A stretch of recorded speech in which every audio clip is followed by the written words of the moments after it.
إبراهيم دياز يرد على تصريحات مدرب إسبانيا ويكشف أسباب اختياره للمغرب. النصيري يغيب عن تدريب إشبيلية بسبب الإصابة. مدرب غالاتاساراي يوجه تحذيرا لحكيم زياش.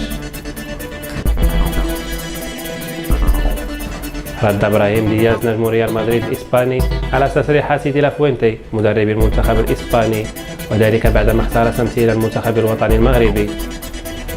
قال دياز في تصريحات لإذاعة كادينا سير الإسبانية أنه لم يضغط إطلاقا للاعب الإسبانيا، لن يفعل ذلك أبدا، أنه يتكلم في الملعب وهو المكان الذي يكون فيه جيدا.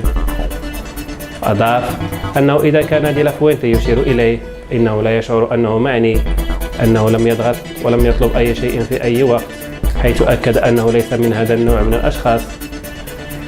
تابع دياز تصريحه بالقول أنه يشعر أنه إسباني 100% ومغربي 100%، أنه نشأ في إسبانيا، قبل أن يؤكد أنه إذا توجب عليه أن يسجل هدفا في مرمى إسبانيا فسيكون سعيدا بالطبع، لكنه يفضل أيضا أن يسجل أهدافا في مرمى فريق آخر.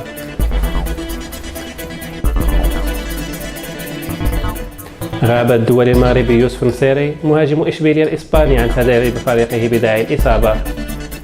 أوضح النادي الإسباني عبر موقعه الرسمي على الإنترنت أن نصيري غاب عن تدريب الفريق بسبب مشكلة في الكاحل. أضاف ذات المصدر أن المهاجم المغربي شارك في مباراة إيميليا الأخيرة وهو يعاني من مشاكل في الكاحل، حيث خاض اللقاء وهو يعاني من الألم. واكتفى النصيري بالعمل داخل قاعة للألعاب الرياضية على أمل الانضمام إلى تدريب الفريق الجماعية.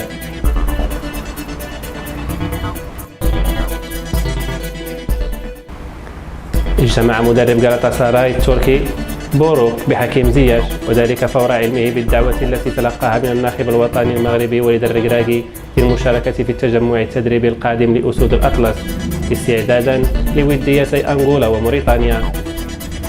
حسب صحيفة ميليس التركية فإن أوكان بوروك مدرب غالاتاساراي عقد اجتماعا خاصا مع بعض اللاعبين وعلى رأسهم الدولي المغربي حكيم زياش. نفس المصدر أكد أن مدرب غالاتاساراي حذر زياش من التعرض لأي إصابة خلال انضمامه للأسود، خصوصا أنه تعرض مؤخرا للإصابة خلال نهائيات كأس أمم إفريقيا وغيبته عن الملاعب لمدة طويلة.